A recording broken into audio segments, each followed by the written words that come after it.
stuck behind never-ending windows. All you need is a door. Searching for something to put a smile back on your face.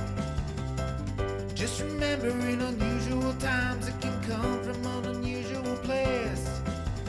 You need a partner for the ride, 'cause everybody needs a Clyde. So set your worries to the side.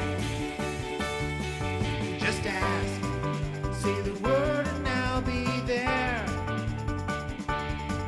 Just ask, you know the greatest things in life all come in a pair. They say hindsight's 20/20, but that ain't far enough behind me. So if you want the sweetest honey, I think hindsight's 1990. There's no need to pretend I got a hand I can lend, 'cause when you really need a friend, just ask. Shit 90 shows taught me. Shit 90 Shows Taught Me was not filmed before a live studio audience. Are you ready to slay another day? So are we. Welcome back to Shit 90 Shows Taught Me. I'm Jess Sterling here with my Bitka of a co-host. Bitka? Bitka? Bitka. What's Bitka? You don't Is remember that- that from the episode? Is that Willow trying to spell out bitch? So she spells it. She spells like, oh, she's being a real bitch. And then Giles is like, oh, we're a little old for spelling things. And then Xander says, Xander's like, Bitka. Yeah.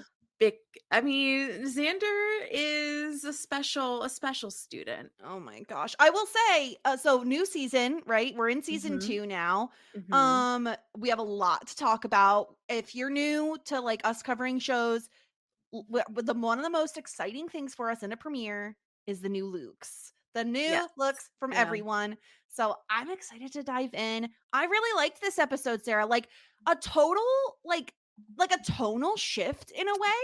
We've Totally. not seen this side of Buffy before. Totally. And I love it. I love when she's being a cunty bitch, to be honest with you. Yeah, a little when she was a bad bitch. Like that's what the name should be. I mean, like we've speculated a lot that she was probably like a mean girl at her old school, and that she has like this rougher edge. And to see her like just be nasty AF, it was very satisfying to see. And I liked it. And I mean, obviously she was like really awful, especially to the scene where she's at the bronze and she. Oh, I can't wait to talk about the dancing, Sarah. That bitch.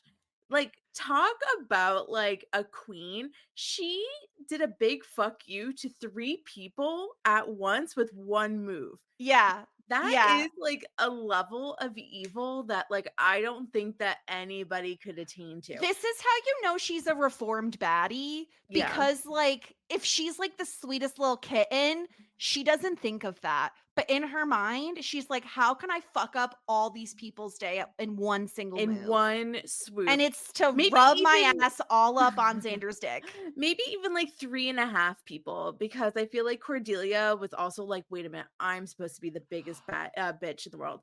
So so it was very, very, very enjoyable. I really liked that. And I like a lot that the reason why she was acting like this was not because of some supernatural phenomenon. It was because girlie's got trauma. And I like that like we like Willow and Xander immediately are like, it's possession, it's so obviously like something wacky happening, and Giles is like, I think it's just that she's a teenager and she's been through some shit, you know, so maybe we need to have a little understanding. I enjoyed that because even, of course, there was supernatural in this episode. We saw vampires, we saw the anointed one, but the big bad wasn't really a monster. It was our inner demons, which is love that poetic. And so I think I'm really happy with this episode as well. And then in terms of like the looks, I mean, I feel like Willow's might be the most like it's kind of like by cutting her hair 4 inches, we have aged up this character 4 years. Except for the fact that they're still dressing her in overalls. Whatever. I mean, like, I really liked her long, straight hair, but, like, this gives body. Yeah, I feel like before she was giving kind of like Amish, and now she's Yeah. giving a little bit more like, modern teen. Modern, Xander's yeah. hair is a little bit shorter, which I do think looks much better. I will say, Yeah. like, I feel like we've improved. We're glowing up. We've got Um, a very slight glow up. It's yes. fascinating that all boys have to do is trim their bangs, and then they're considered to have a glow up. Yeah, but well, I do think we're gonna get into it, but I feel like there was a slight personality glow up as well, so we'll talk Yeah, about that. I can see that happening, and then Buffy's hair, it was just, like, a little bit shorter. I I mean, love a little bit Buffy's hair. 90s. It's very Oh, did 90s. she It gives lose her bangs? Is that what happened? No, still has bangs, but they're more on the Mm. side now. She's Yeah. giving Rachel Green, Yes. and I Yeah. love a Rachel Green haircut as a huge fan of Friends. And this is very summer vibes of like, I've been through trauma. I cut a few inches off my hair. Now it's long and like swoopy at the bottom. Totally different girl, a little bit of a bitch. Like, Mhm. I love what it's A giving. lot of bit of a bitch. Yeah. Also, one other thought, up front. So you and I have seen Cruel Intentions, and that the character that she plays is like the master of evil. Hmm. And I wasn't really totally seeing that side of Sarah Michelle Gellar in this role, Hmm.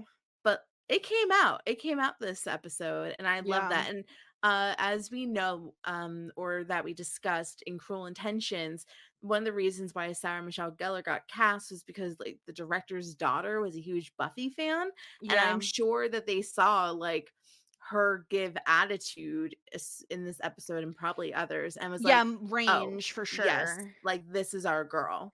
Yeah, no, I totally agree with you. She is giving like HBIC in this episode, which I love. Yeah, yeah. So yeah, let's start talking about the episode. We'll get to Cordelia's look when we get to Cordelia cuz Oh, woo first. So we yeah, start off with so season 2, episode 1, When She Was Bad. And we're like summer is almost over. We have Xander and Willow playing this game where they quote movies and the other person has to guess what the movie is. And like I mean, Willow, of all the things, Star Wars girl, like come on mhm. now. That was no. One of the things about me is that I really don't like quoting movies, and I think that it's something Mhm. that I don't know if it's like our generation in particular, but these bitches out here Oh, we love love a quote. quoting moody movies and TV shows, and I really don't like it. And I love it. I don't exactly know why. And it's like I understand the references. So it's not like, oh, I just don't get it. I just don't enjoy doing it. So this game would be so annoying to me. Yeah, see, meanwhile, this is exactly the type of shit that like me and my husband will do. Like if we're like literally, I can think of a really good example where he made me like a specialty version of the game of Clue with like the office characters. So Yeah. that way we could put the cards in where you're supposed to on the Guess Who boards and play Guess Who Office. And now he's making a Succession version. And we were like Oh, playing the other day and it's very much like up our alley to just be like quoting things and then tell the other ask the other person like, "What do you think this is from?" Or "Do you remember what this is from?" But Willow and I don't know, Sarah. I felt like immediately the show does a really good job of setting up that time has passed. Buffy hasn't been around, and as a result, Willow and Xander seem to have gotten even closer than they were before. And like we get this moment where they're talking about Buffy. It's very obvious that Xander still has like interest in her, but I feel like right. it's kind of out of sight, out of mind sort of thing. Um Exactly. Yeah. and they have this moment where he puts ice cream on her nose. Their faces are very close together. They would have kissed. It seems like Xander is the one who kind of pulls back ever so slightly and that's when like the vampire appears, but this was very close to happening. You don't put ice cream on somebody's nose unless you have the intention of licking it off. You know what I mean? 1,000%. I am Putting in agreement. Yes. ice cream on somebody's nose is a very flirty move. It is. And I feel as though I think you're right. Like with Buffy out of sight, she's out of mind. Not to quote what like the penultimate episode of last season, out of mind, out of sight. But Yeah. so I think it was very interesting seeing this dynamic because it feels as though like there was some sort of like intimacy between them.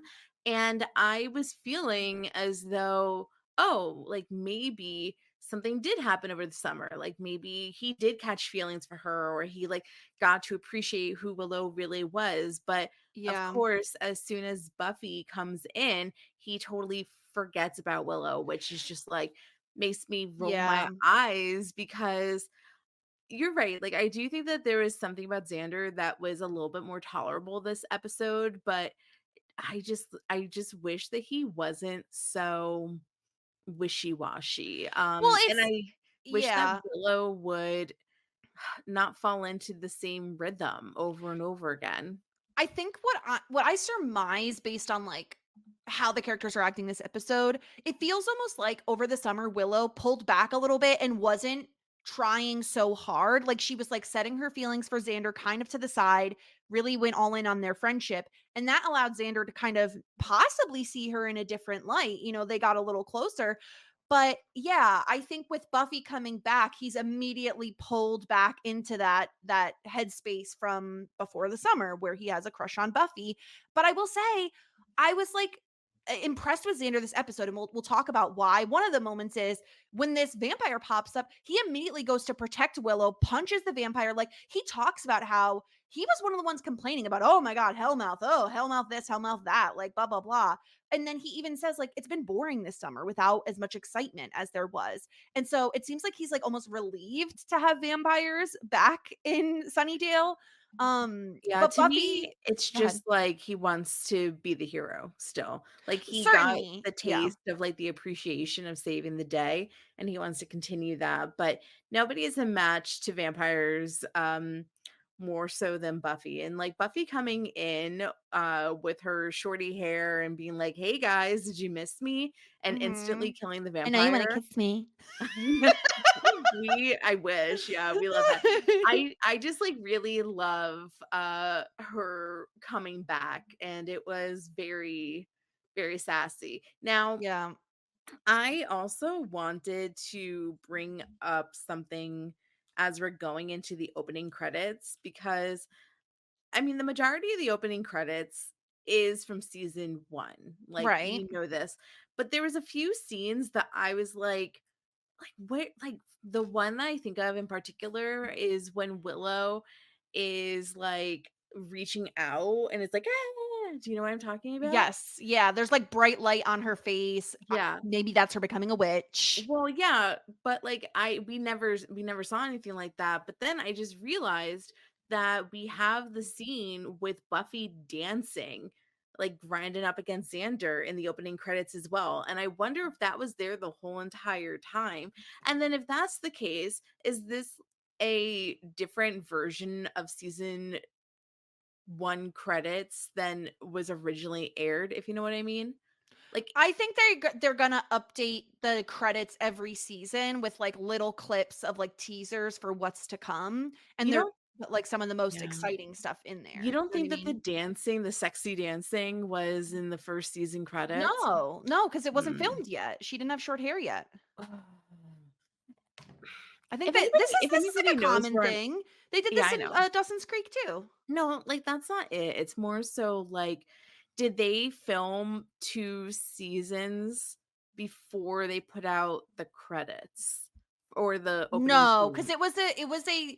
it was a mid-season replacement, so I I don't think they do had know those in the that too. can. If anybody knows what I'm getting at, just let me know. Like I'm wondering if it got replaced but it like in streaming services only with season two's credits. Oh, I see what you mean. That I don't know. Yeah.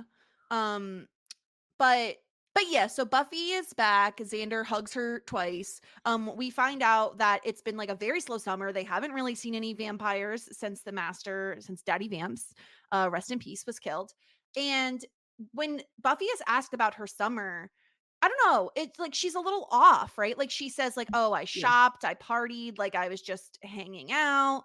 And they're like, oh yeah, also FYI, we buried the master's bones. We poured holy water on them. We got to wear robes. Woo!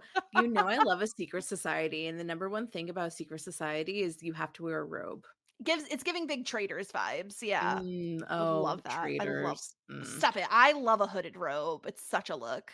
So, yeah, I definitely agree that Buffy seems to have some disconnection, especially when they talk um about the master or like Mhm. monsters in general. Like she enjoyed her summer just being a normal girl, but as we learned throughout the episode, like she was even distant and disconnected um in LA, and we get a like an understanding that something's bothering Buffy, something's off with Buffy. And Yeah. I Yeah, even her definitely dad says so, Mhm. right? Like, "Oh, she's been distant." Like, the more time we spent together, the more I felt like she wasn't actually there. And, like, I mean, I don't know what a clearer sign of, like, depression slash, like, mental health issues could be besides, like, someone being a little distant, you know what I mean? Like, gosh, Yeah. I really wish Buffy had, like, access to therapy or was in therapy because what she went through last year was a lot, and I appreciate the show being like, she's not just over it. You know, she literally died. Like, she's not gonna just like stand up, brush off her like shoes a little, and like keep on trucking. You know, she's gonna need some time. Yeah, and I appreciate that as well. It's like really, really interesting. And like the dad didn't even know what to do with her. So all he did was buy her a billion clothes, which is like, Retail man, therapy. I wish every single time I was depressed in high school, I got a new wardrobe. That would have Mhm. been so clutch for me. Yeah, yeah, yeah. And the Then mom I would be doesn't like getting agree with the clothes every day. Uh, yeah. She doesn't agree with the move, but she, like, understands, and she says, like, "I can't get through to her either." Like, I wish someone would, like, offer to try to get her counseling or something. I mean, the mom does try later in the episode, but, we catch up with Cordelia, who she has highlights now, and she has fucking bangs. Cordelia wow. has bangs. What a icon. I do like her summer kissed hair. We learned that she was in Europe this summer, and she was very upset because I think that she wound up in Tuscany, but she was supposed to go to what, like the Amalfi St. Coast or Croix or something. something, Yeah, so so she she was supposed to be wanted on a beach. yeah.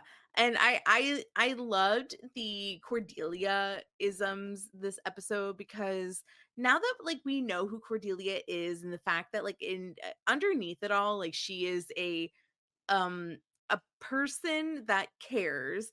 I feel as though I have even more of appreciation of when she does these like very entitled, like stupid things, like her talking about like, oh, like, I guess me going to Tuscany builds me character, but I already have so much character. Can a person have too much character? I don't think so. Like, It's it's very funny if you don't take it that seriously. Yeah, it's giving very big 10 things I hate about you vibes of I know you can be overwhelmed and underwhelmed, but can you But can you just just be be whelmed? whelmed? And Yeah. like the whole like uh but what if I have what about my Skechers? But you don't have a Prada backpack. Like Yeah. very 10 things I hate about you. Yeah, I totally agree. And there's a scene between her and Buffy later on that I really appreciated from Cordelia. Like I think season 2 is going to be a really good season for Cordelia. I just feel it in my heart of hearts. So, I'm excited about that. Then we're catching up with Giles and the shitty principal who like hates children, which I love that Giles points out. He's like, "Wow, this is interesting that you're a principal." But Sarah, our shipping dreams are coming true because there are vibes between Giles and Miss Calendar, and I'm very excited about it. Yeah, Miss Calendar can say, "Come hither," and he goes after her like a little puppy. She did Burning Man. Oh She's my god.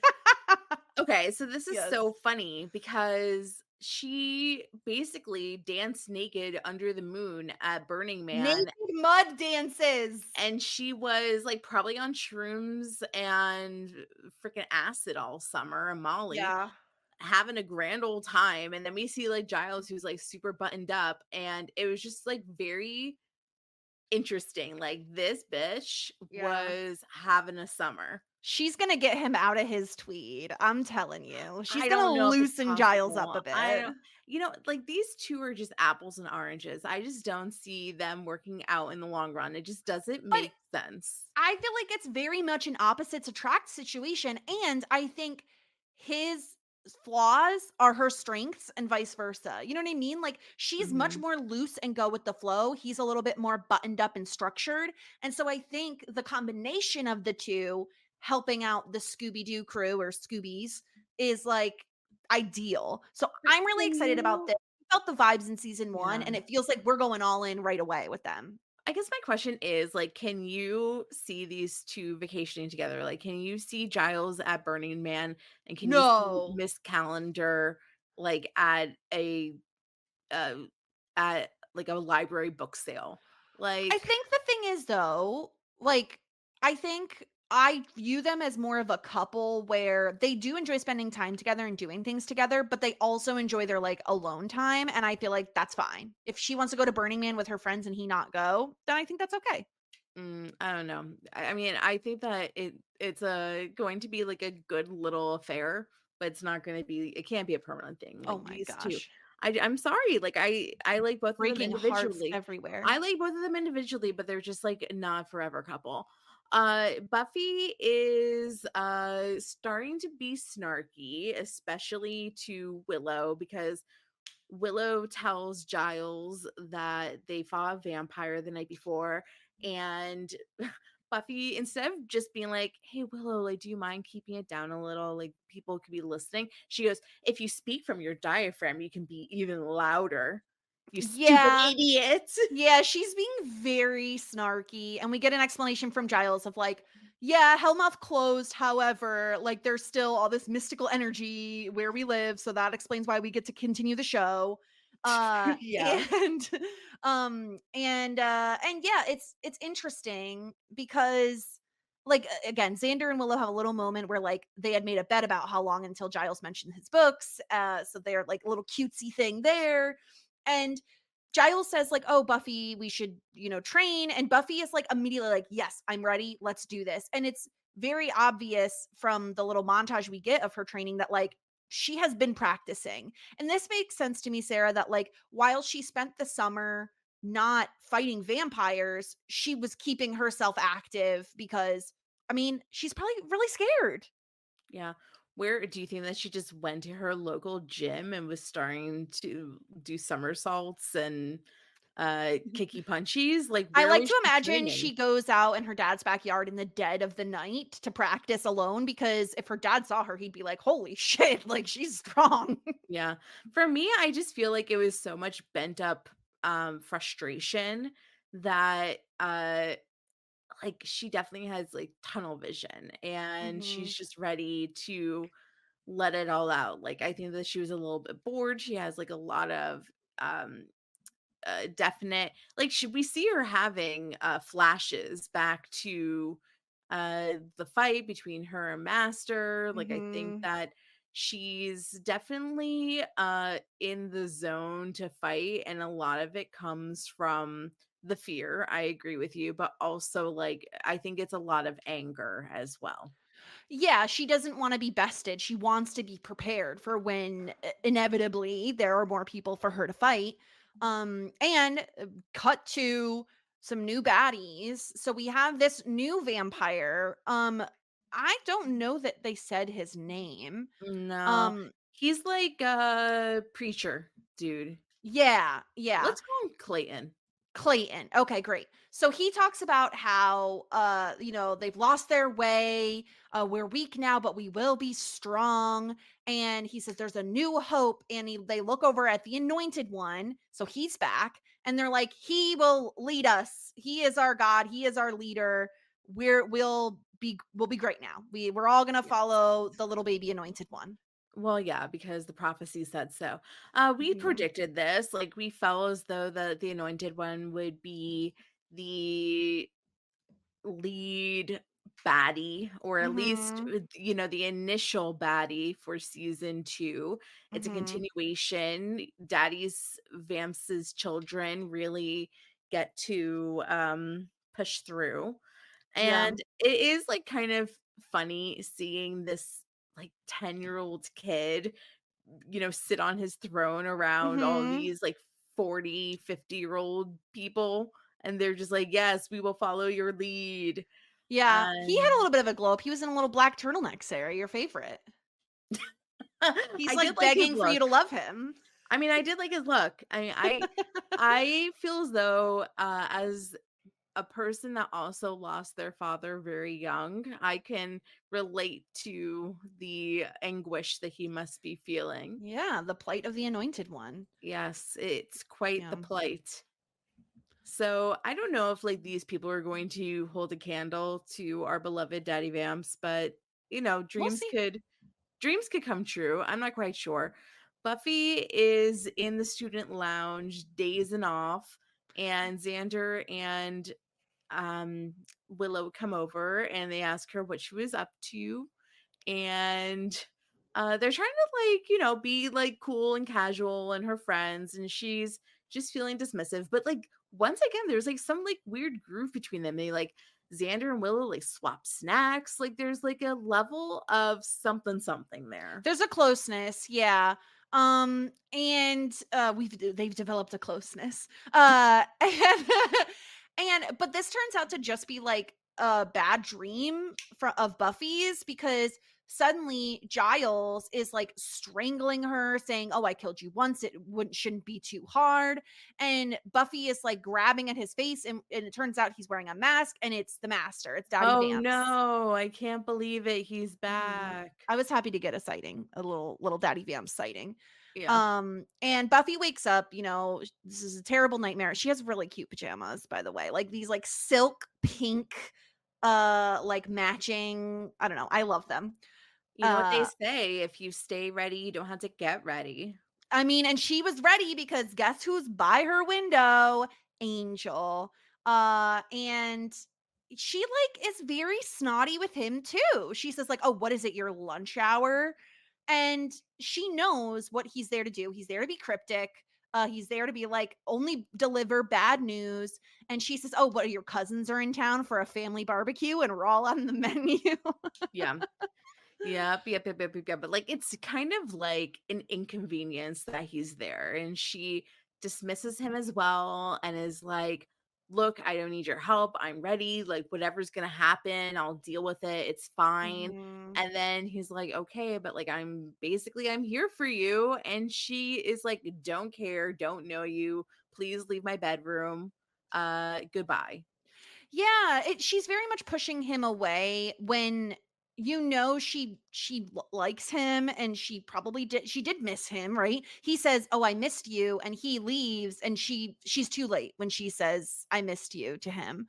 Yeah. Um yeah, this is a very uh common of just like pushing people away when you really need them, right? Like that's what she's doing, and she probably also feels like we'll hear from her later, she knows that like whomever is around her is going to inevitably be in danger. And so I think that's also another, even if it's subconsciously, that's why she's like also pushing people away, because like to keep them safe and away out of harm's way. Not that Angel can't hold his own, but yeah, she's a little bit of a snot basket to Angel. Yeah, nobody is immune from the Buffy snark this episode. Mhm. She's ready to ruin lives. And I like the next scene when she's with Joyce, her mother, and she's like sunglasses on, face out the window, don't talk to me, don't look at me. Big Sarah And vibes yeah, of wanting to cry out the window yeah, I would do while it's that. raining. It's Yeah. not raining though, No. so I have unfortunately. sunglasses very much like that, like those big buggy sunglasses. Mhm. So Joyce is like, "Look, I feel like something's going on. Like, I'm sure you're not going to tell me, but I'm going to ask anyway."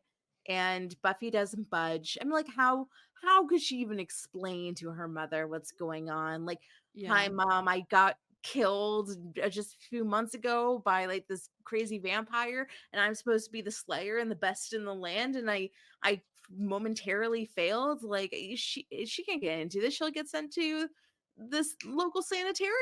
sanatorium, maybe the Yeah. sanitarium. Maybe she'll do some garbage cleaning." but the local sanatorium, and she feels like nobody can understand her, but she's not giving anybody the chance. Yeah, and she's really lost her, I don't know. She's not really doing the like fun girl talky moments with Willow either. When she tells Willow that Angel stopped by, of course, Willow is like, "Ooh, did you guys kiss?" And Buffy's like, "Not everything is about kissing, Willow." Like she has no time for any of this. She's all business. Yeah. And she's like, "Oh yeah, he said something's up, but it's nothing I can't handle."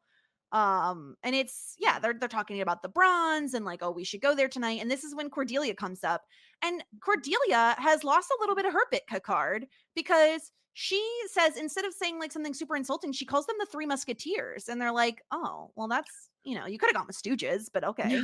This is what happens when there's a level and a layer of respect now. Your zings don't zing as hard Mm-hmm. because And this is when her bangs are out in full force, yeah, I and hate them. They're they're pretty awful. ugly. I don't hate the lighter hair. I do prefer her with darker hair, but those bangs are I think the lipstick isn't helping, because it's very like 90s, where you do like a darker lip liner and a lighter lip color, and it looks, she has a zigzag bang. it's really bad. It's Yeah, not it's a good. little Poor Cordelia. unfortunate. I didn't mind when she had him pinned back earlier in the episode, but Me this is too. giving me circa 3rd grade, and it's not a good look. Sorry for you. You should be. I had really bad bangs for a long part of my childhood. Yeah. But yeah, she's mentioned, like, she brings up all the demons and the vampires and blah blah blah. And Buffy is like very rude to Cordelia. She says, "Your mouth is open and sound is coming from it. This is never good." And she, like, they're trying to be like, "Listen, Cordelia, we understand we all went through the same thing, but you're not allowed to just like, you can't just be talking about demons and vampires in front of everybody." But she does say, like, "I'm not gonna go telling everybody about that I like spent an entire evening with you all. Like, Yeah. don't worry about it. Your secret's safe with me." Yeah, exactly. And she says, "Great. So you won't tell anybody I'm the Slayer, and you won't tell anybody I'm the Slayer, and I won't tell everybody that you're a moron." That was like, Zing. oof. Like, I mean, I know Cordelia can be, again, an HBIC, but like, she was actually being not terrible here, and you treated her like shit. No, Buffy was being very dismissive of Yeah. everybody. And even while Xander, Willow, and Cordelia were having this discussion, she was pulled out in the back, like very disengaged. Like she's acting like you're like everybody's beneath her and Mhm. that she doesn't have time for anybody. And you're right, like she's all business. And we are at the bronze, and Willow is trying to get into the same rhythm that she had with Xander all summer, but Xander is like, "Where's Buffy? Where's Buffy? I want Buffy. I want Buffy. Where's Buffy?"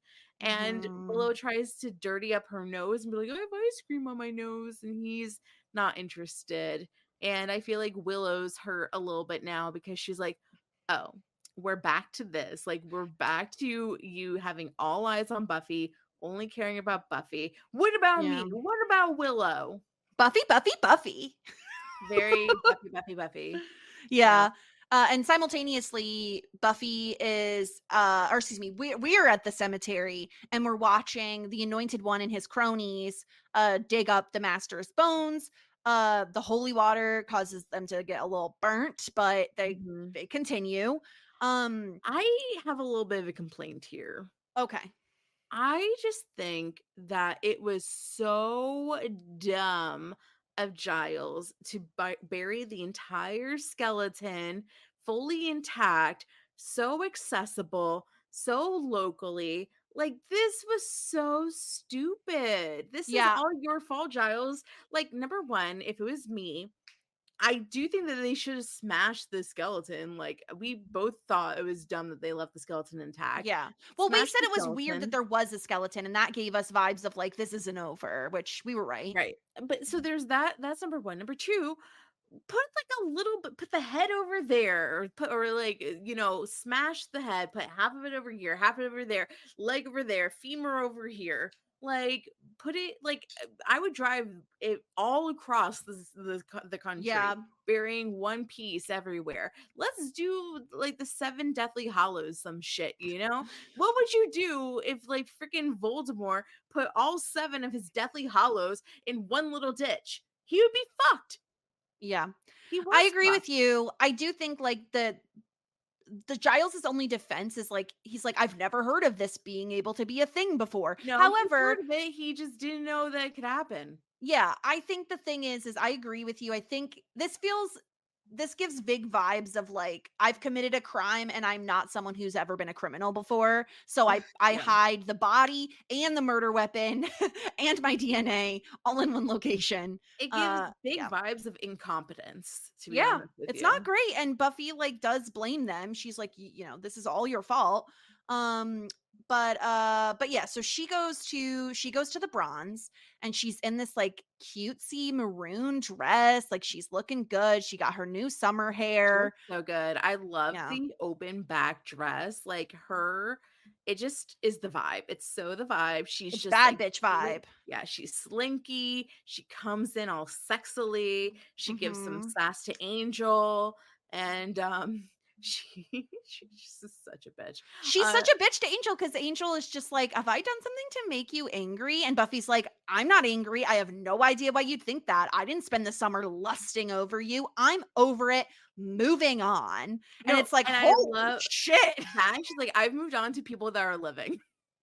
Yeah, damn girl. Jesus, hit him where it hurts. Fuck. Yeah, but she like, she immediately is like, okay, I'm pissed at Angel. He fucking sucks. I also just want to burn the world down around me. What's the quickest way to do that? Pull Xander onto the dance floor. This is so funny. So this she pulls scene cracked me Xander up. onto the dance floor. We have these like 2 singers. The vibey music just vibes out. It's, it's so extra. Willow's watching in despair. Like literally, Buffy has her ass on Xander's dick, seducing him. Yeah. And the moment he thinks it's going to get any closer, she goes, I bet you've been waiting for me to thank you for saving my life. And then she's like, too bad.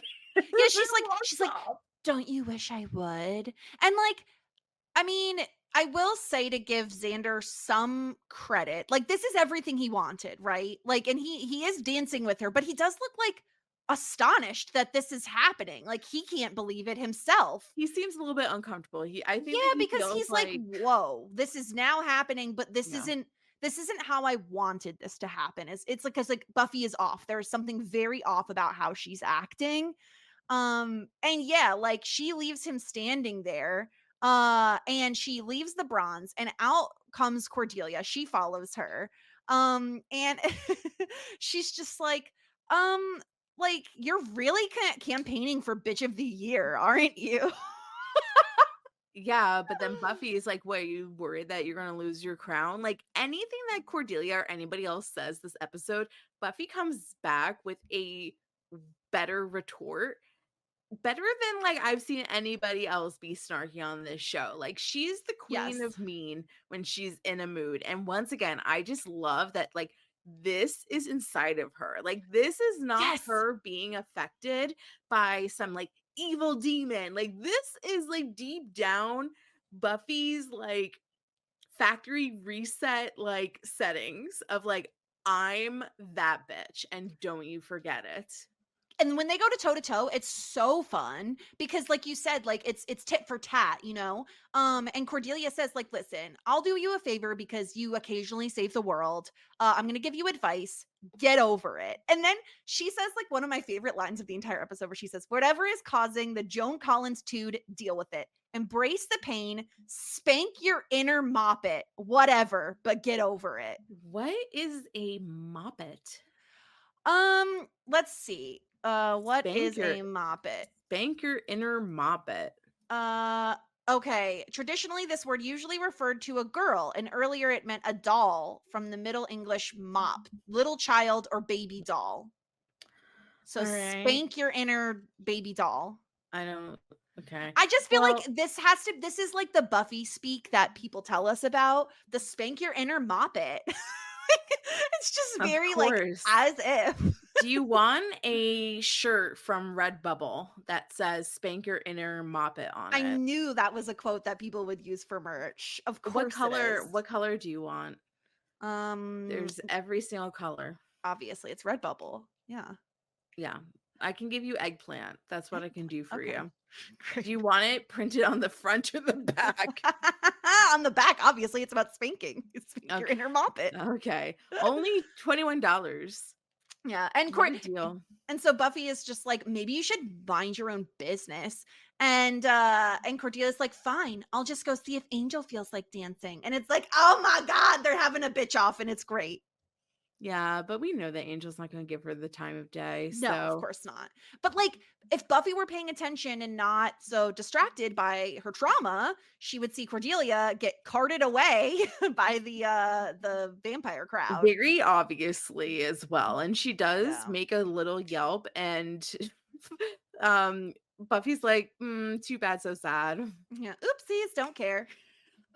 But Cordelia sees Miss Calendar, so Miss Calendar has also been taken at this point. So Cordelia and Miss Calendar are being held hostage.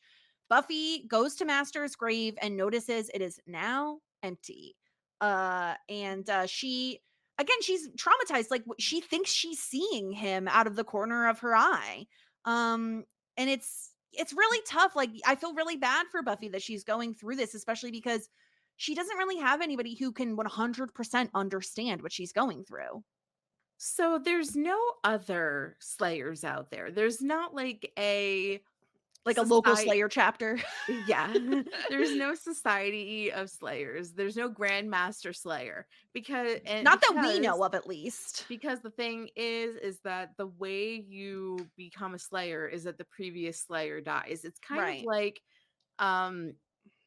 in American Horror Story, season 3, The Coven. Did you ever see that? I've never seen any of American Horror my- Story. oh I'm my scaredy cat. Yeah, it's not that scary. It's not that scary. It's not the Sounds third one. scary. No, it's like a witch one, and basically there's like a high witch, like the most powerful witch, and the only way for you to be the powerful witch is that like the one before you dies, and then it gets like bestowed upon you. It's just like that. Mhm. So there's not like it's not like, oh, or the Hunger Games. You know how like all the champions like hang out Right. sometimes? It's Yeah. not like that. There's no like nobody can understand her because everybody else is dead, right? Well, like to our knowledge so far, yeah. Like it's Because- possible there are others, but we don't know of any. Right, because like that's the other thing. Like there has to be other vampires all throughout the world. Like she's not also in charge of the like Bulgarian vampires. Right.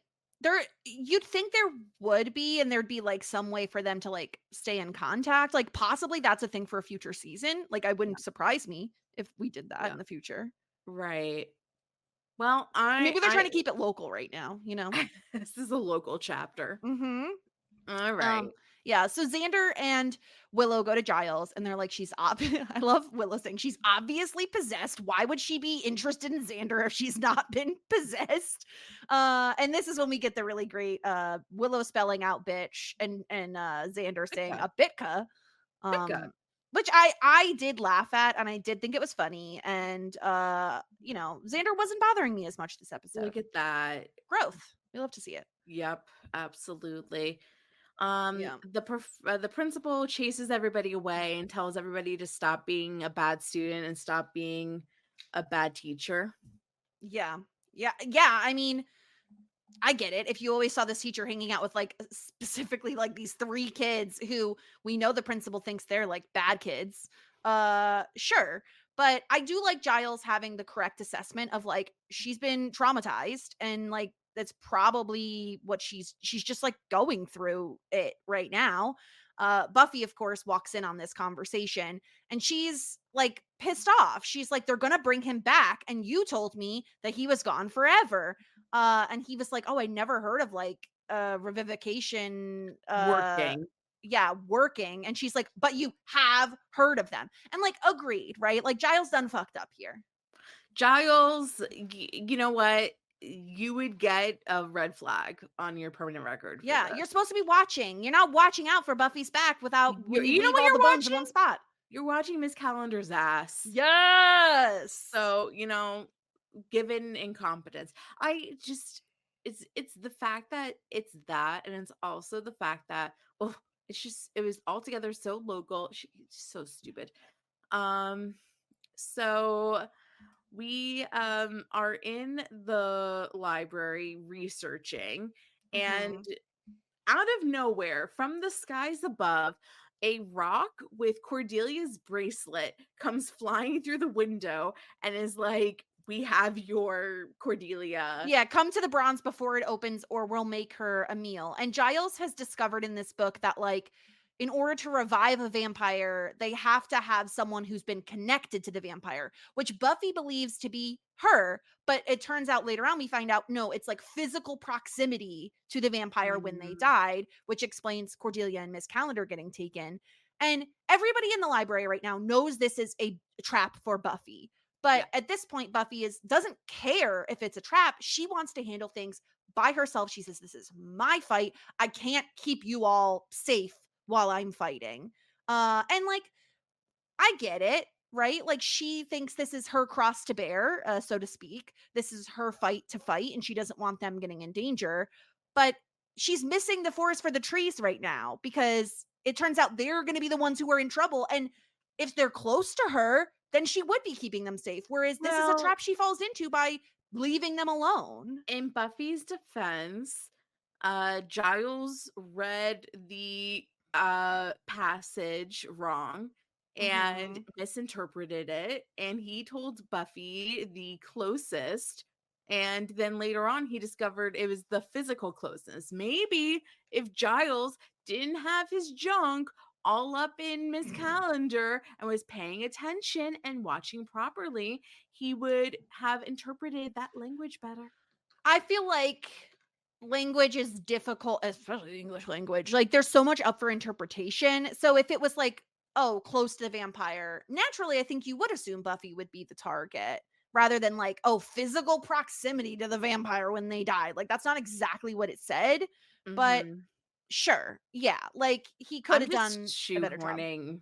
Everything to be Giles' fault. Yeah. You're just going to blame Giles for everything. Yeah.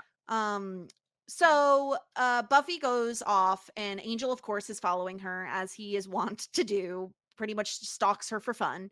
And she's given him major sass. She's like, "I can handle this myself." And she even challenges him. She's like, "Oh, you think you can take me, bitch? Let's fight right now. Let's throw down. Let's do it." I mean, kick my ass. Do it up. You think that you're so tough? Beat me up. Oh my gosh, it's so funny. It's ridiculous. But they go inside the bronze, and there is someone who's like wearing Cordelia's coat, but it's not Cordelia, it's a vampire. Yeah. And it's an Angel right away. Yeah, they all know, right? Like, they all know this is a trap. And Angel's like, "I don't understand. Like, obviously she's the bait, but like, then why is there just one person here? Like, why is it not a whole mob of vampires here to attack you?" Right. Yeah. Ew, I hate this fake Cordelia vampire. She is creepy and ugly. She nasty. I mean, obviously the vamp look on most people's faces looks awful anyway. But yeah, she's real nasty. And she's just like kind of a jerk. Big jerk. I mean, they all are, yeah. Seems like. So Giles realizes that he misunderstood. Willow is saying it's all a trap, and Giles is like, "You're right, it is a trap. It's a trap for us." And then we see like dozens of vampires coming down onto them in the library. Yeah, and so Buffy makes it back to the library. She tells Angel to like watch the Cordelia lookalike. And by the time she gets there, it's too late. Xander has like a bloody nose. I love how they didn't kill Xander. They're like, why bother? Let's just give him a bloody nose and leave him. Man, I thought that we could have gone the gift of the century. Yeah, seriously. But Xander at this point this is like the first time I think we've seen him like actually pissed off with Buffy. And he says like, "I don't know what your problem is, but I don't care. If you had listened to us, this wouldn't have happened." And he gets very defensive about Willow. Like, he says, "If they hurt Willow, I will kill you." Wow. Which, Okay. as if you could, Xander. Come on. Like, let's calm down a little bit. So he's upset that like she ran off and didn't work it out with everybody, and she just was like, I'm gonna do this on my own, and she left them high and dry. Is that what he's mad about? Yeah, he's pissed because if she had listened to them, then they wouldn't have taken Giles and Willow. Then they would be safe. But what do But you mean listen to them? Like what were they listen, saying?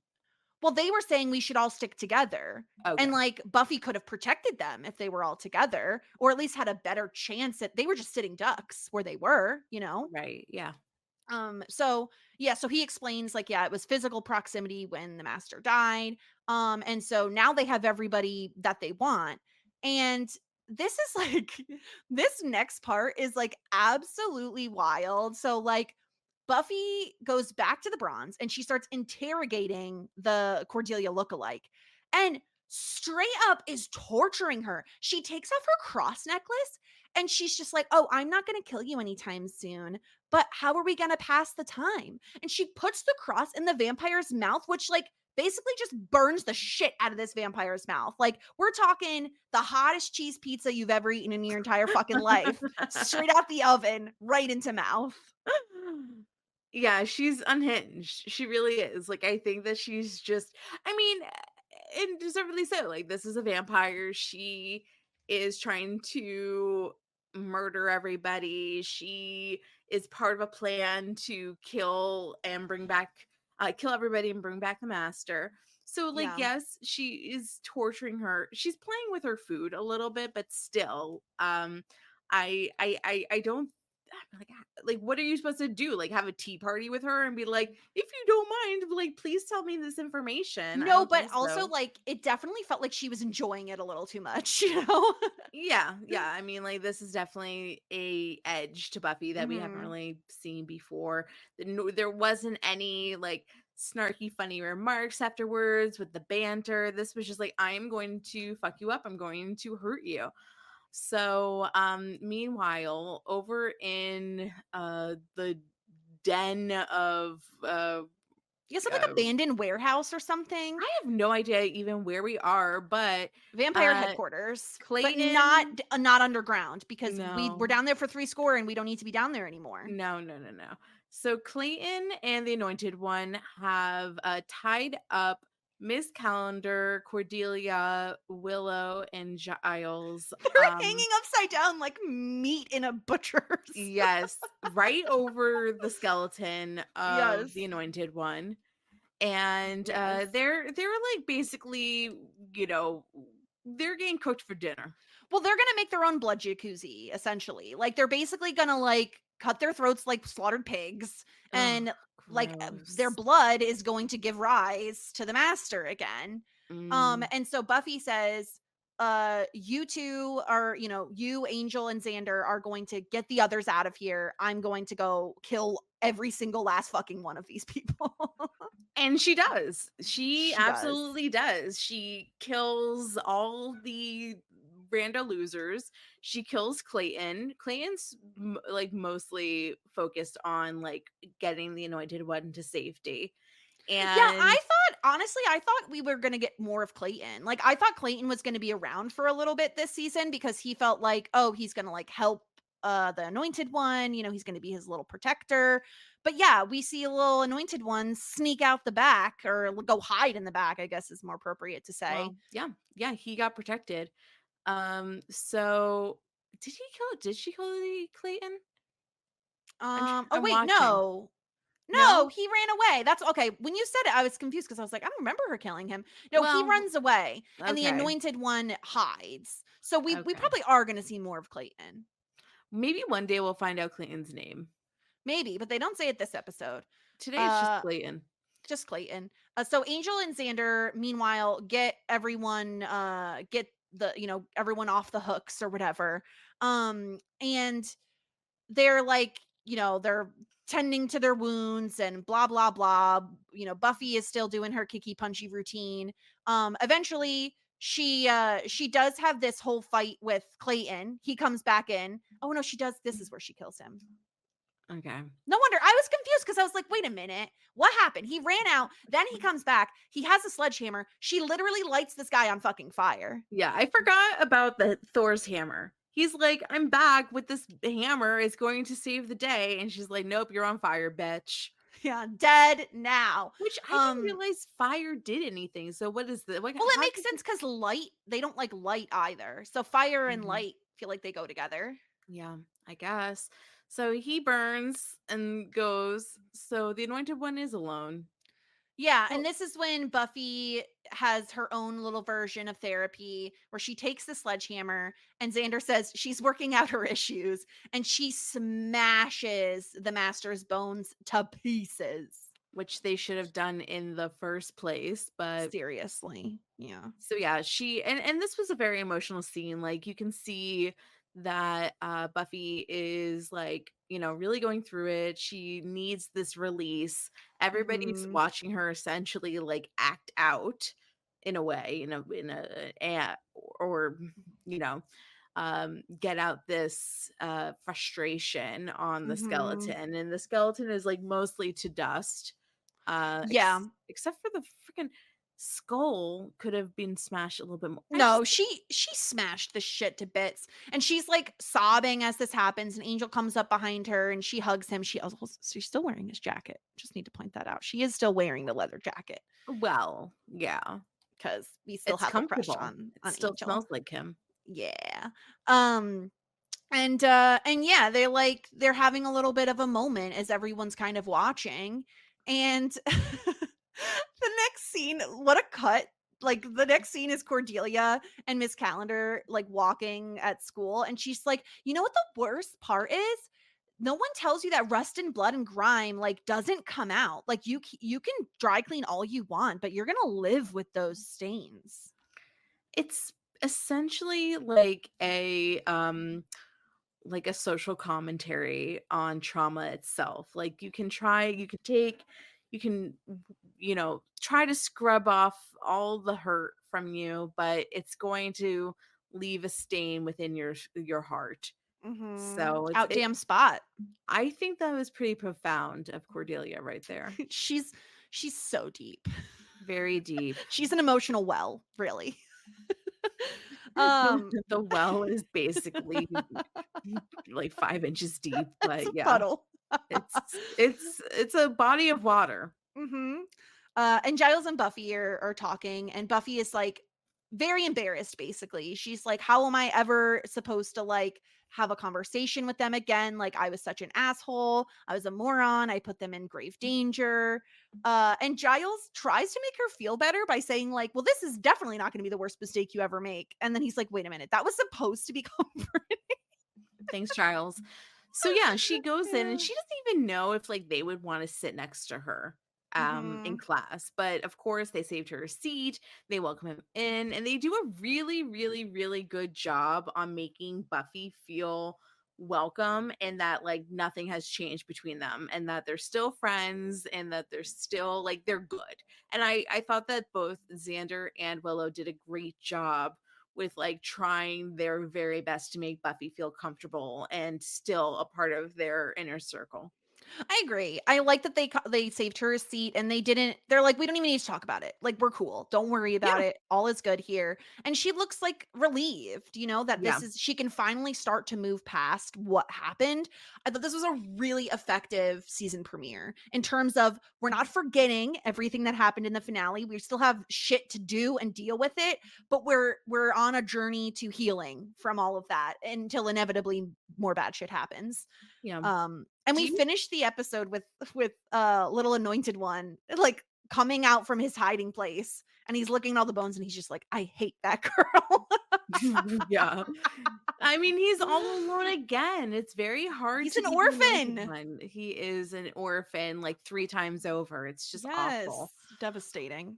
Do you think that this is the last time we're going to deal with this with Buffy, like being like in terms of like I think in the future we're going to see her emotions and her ups and downs, but like do you think that like all she needed to do was smash the master and now she's like over it, or do you think this is gonna like carry through?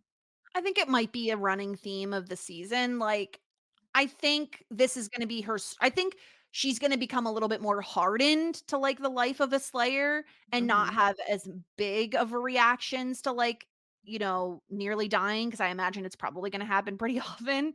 Um, but no, I think we're going to get more of this, and I certainly think this is not the last time we'll see Bad Bitka Buffy. The BBB, as Mhm. one As might call her. we always say that. The triple B, yeah. Yeah. But yeah, Yeah, I I really like agree. this I episode. agree. Yeah.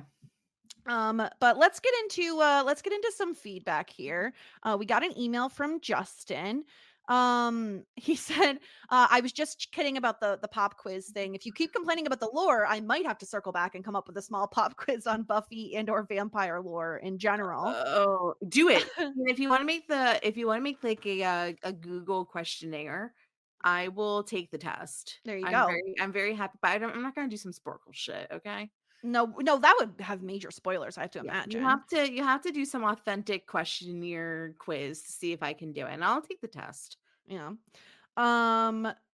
He also said that, let's see. Oh, I'm enjoying watching these episodes over, keeping pace with you guys, and then coming here and listening to your experiences with the show, along with everyone else who writes in.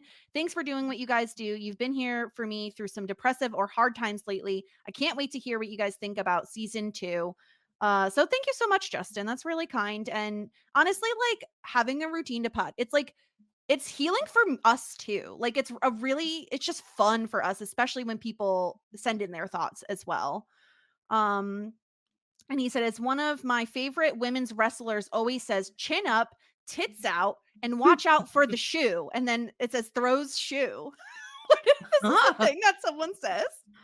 Yeah. It's one of our favorite female wrestlers. Chin up, tits out. As I Tits always out. Tits out. And he ended his email with, Jess, please, please, please keep Sarah away from those vampires. We don't need her getting turned and causing trouble for Buffy either. She has enough on her plate. I'm about to go. I'm ready. Sign me up. I mean, Uh, I feel very bad that the Anointed One's an orphan. Maybe he yeah. needs a new mother. You want to be his mom? I feel like I could parent him. Yeah. Could be his mama. Yes, I could be his mama. Mm-hmm. Mama. We got an email from Joy. She said, I'm sure everyone else has already said it, but it's Buffy Summers, not Martin. Oh, yeah, yeah. Okay. So we did forget Buffy's last name It's not in like I say it our all the time. well, they Do they? might They say might. it. They I mean, we might. I definitely might had just not pay heard attention. it. We just Yeah. forgot it. Buffy Summers. Mm-hmm. Well, I'll lock it in. It's locked into my memory. I mean, they live Did in we Sunnydale, Buffy Summers. Like, it makes sense. Sure. Did we find out what Buffy's full name is? I feel like we talked Like about her this middle before. name? No, no. Well, yeah, that. But like, is Buffy short for Buffy, or is it like Buffinda? Buffinda? Yeah. I think Buffy is just Buffy. Do you think What that is there's Muffy short for? Is Muffy short for something? Like Melinda?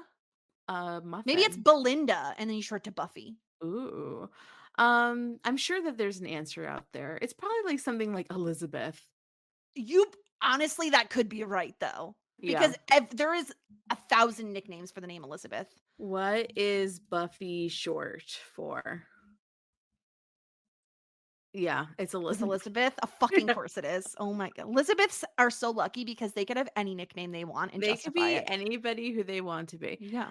Um, So yeah, it's Buffy Summers, not Martin. And she said some of your predictions were spot on, which is impressive.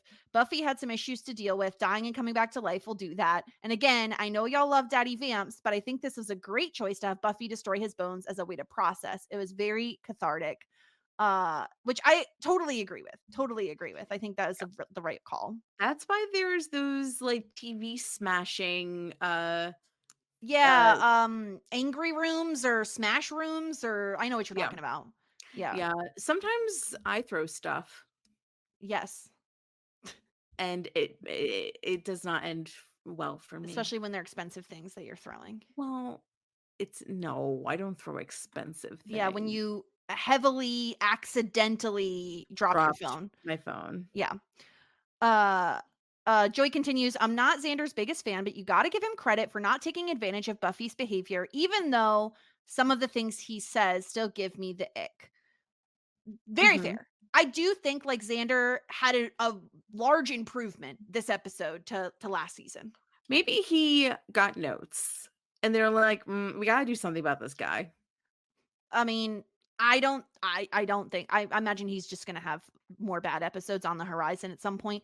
It was just that Buffy was being such a bitka that like by comparison, he looked like a little bit more squeaky clean, I guess. She says, poor Angel, he doesn't know how to handle Buffy acting out. That dance affected everyone. She was such a bitka. I mean, she ruined lives. She really did. She set out to ruin everybody's day and she accomplished it. Except she didn't ruin my day. She made my day better. Yeah. I love Willow, and she kind of reminds me of Joey in season 1 of Dawson's Creek, where I'm rooting for her to get with the guy she likes because I want it for her, not because I like the guy. But I think Willow can do so much better.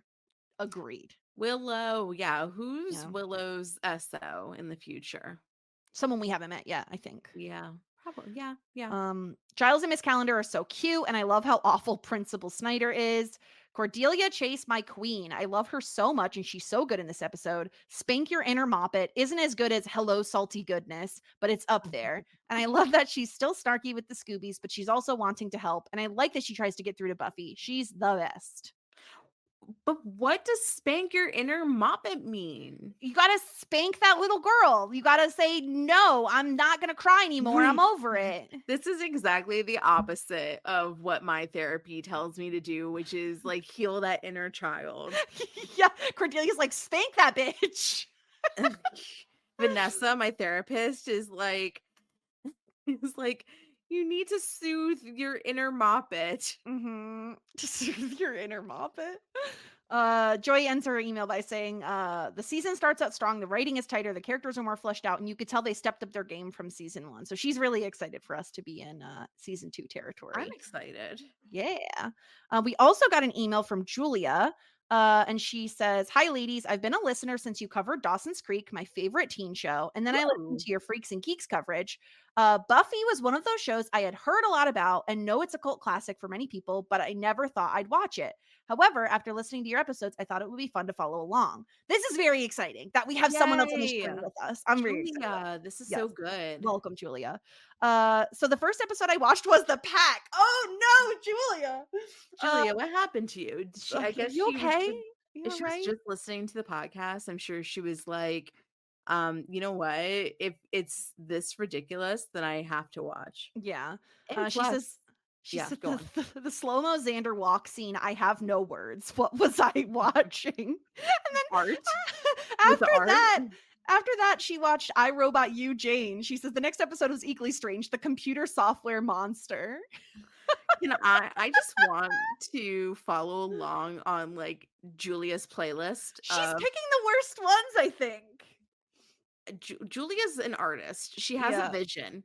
She says, as someone that grew up with computers, it was so terribly outdated and nonsensical. At this point, I was fully convinced that this was a terrible show, and the only reason it was a cult classic was 90s nostalgia.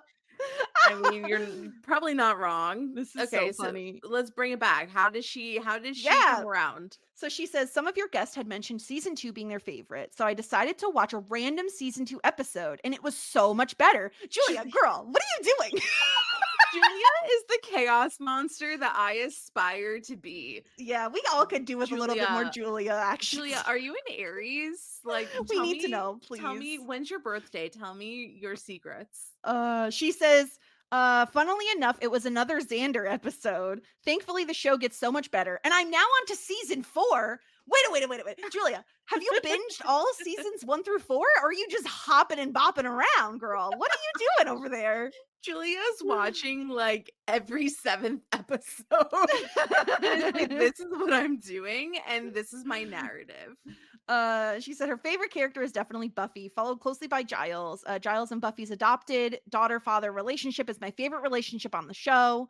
And number 3 is Cordelia. Yes, she can be a bitch, but I kind of love it. Yeah. And then I love how she says, wow, you guys really hate Xander. I like Xander as a character, even though I often cringe at his one-liners. Xander being the comedic relief character, I just see it as the writer using him as the vessel to deliver their lewd jokes. So I don't actually hold it against him. I think he's pretty self-aware, and a lot of these jokes come from insecurities. I would agree with the insecurities part, for sure. Mm-hmm. I'm coming around on Xander a little bit after this episode, but we'll see what happens next episode. I make no promises. Mm-hmm. And then she says, is it just me or do Xander and Willow have chemistry? I was not expecting it at all, but that near kiss this episode had so much chemistry. Honestly, maybe even more than Buffy and Angel. Whoa. Big statements from Julia. Well, Julia, yeah, I mean, it's undeniable. If you put ice cream on somebody's nose, then you're meant to be. I do think they did have chemistry. But I just I don't know that it's going to really progress. And if it does, I don't see it lasting long. Like, do you think their end game like that? I mean, I don't know. I don't know. So. I think that Xander's going to die this season. Great. Perfect. I'm putting it out there into the universe. Yes. Make it, manifest it. I'm manifesting it. Yeah. But thank you so much for your email, Julia. Please keep us apprised of all your thoughts going forward. And also let us know if you're an Aries. I don't know how you do it, but I like that thing that you do. That thing you do. Yeah, like that movie, That Thing You Do. So if you want to be like Julia and everyone else who sent in amazing feedback, shit90spod.com. You could send us in a voicemail, shit90spod@gmail.com, or you could tweet at us or whatever at shit90spod. Sarah, do you want to know? Yes. Can we just, instead of watching the next episode, just watch like season 3 episode 15? No, because I am not an Aries and I cannot do that. I want to be the Julia. Well, we can't because that would ruin the podcast. I want to follow the path that Julia has set out for me. It's the most chaotic thing I've ever heard. I watched 2 random season 1 episodes and then I jumped to season 2 and then now I'm on 4. We need to know, Julia. Have you seen all the episodes? You just bopping around over there? What's going on? Are you okay also? Are you all right? I love it. I think it's genius. What's the next episode called? The next episode is called Some Assembly Required. Oh. It's like a toy. That's what toys. Toy Story, but scary. Ooh, maybe a toy comes to life. Yeah. Okay, that could be it. Yeah. Is possessed. We talked about possession this episode, so could happen. I'm reading a book right now. Okay. So this girl is a nanny and she is nannying for a kid, and this kid starts drawing these like creepy drawings. Oh, bad signs. This girl named Anya, and he's like, oh, Anya told me to make this drawing, and the drawings are like Anya's getting dragged off into the forest to get murdered. Immediately you quit. So then she is like, okay, like blah blah blah, like tell me more about the drawings. And then he's like, I don't draw Anya anymore. But then she keeps getting these drawings delivered to her at her doorstep and like put on her fridge. So then she puts a baby monitor into the kid's room to watch the drawings, and she sees him like sprawl out on the bed and his eyes are all white, and then he's like drawing the drawing. He's possessed by what I assume is Anya. I hate this. But Anya just wants to show who killed her, I think. Well, maybe that's what will happen next episode. Maybe we'll have some sort of possessed child. Like, well, we already did that kind of, though. A little bit. Not really. Plus, we don't need more children. We have the anointed one, you know, and he's already an orphan, so we don't need more bad things happening to kids. Oh, wait a minute.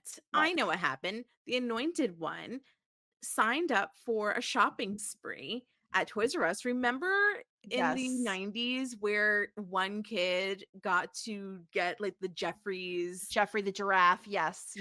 So then like you got the shopping cart, and then like he goes around, gets all the toys that he wants, but the issue is that like some assembly is required. So then he's like, wait a minute, hello vampires, like can you help me assemble? And they're like, sorry, we can't read this, and also we want blood. So then they're like, hey Buffy, can you help me assemble this toy? And she's like, no, I have to murder you because you're the anointed one. The anointed one asks Buffy for help assembling his toys? Who else would he ask? One of the vampires. I just said that they don't read. But they don't read. They can read. What is about vampires makes them not be able to read? It's a different language. Oh my God. Now I have do you remember the commercial for Toys R Us? It's like, I don't want to grow up. I'm a Toys R Us kid. Yeah. Do you think that the world cried when Toys R Us closed and there was no more Toys R Us kids? I always wanted to go to a Toys R Us and like never really did. Not until I was like 16. Are you pro giraffe? Yeah. So there's this I got guy. some long ass necks. I was watching the basketball tournament, the football, the college. Do you know what you were watching? Were you awake? The college basketball tournament, and they do these like little sob story things about like all the kids, or sometimes they're like good. And one of the kids on one of the teams was, his nickname was Giraffe, and he said that he goes to the local zoo 2 times a week to visit the giraffe. 2 times a week? Giraffes.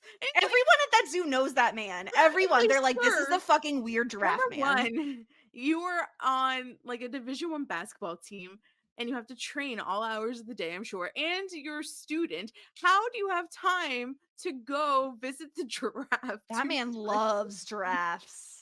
I don't know that I love anything that much. He gets like gifted like toy giraffes all the time, and he like brings his stuffies everywhere. Wow. Yeah. How did we get here? Can we end the podcast? Because I don't know that we could top that. No. No. Well, we already said some assembly required. That's next week. Felicity season 1 is over. Go check out all those podcasts. Now's a great time to jump in there. Coming up very soon, we covered The Mummy with our friend Melissa. So check out that podcast when it drops on Saturday. I'm doing Talking Shit still with my friend Stuart. We're talking about Schitt's Creek. Sarah, you want to plug anything on Whirlwind over there? Just follow Whirlwind Pods. We have everything that we do posted, so check it out. Perfect. We'll be back next week, and until then, here endeth the lesson. Just ask. Shit 90 shows taught me. Shit 90 Shows Taught Me was not filmed before a live studio audience.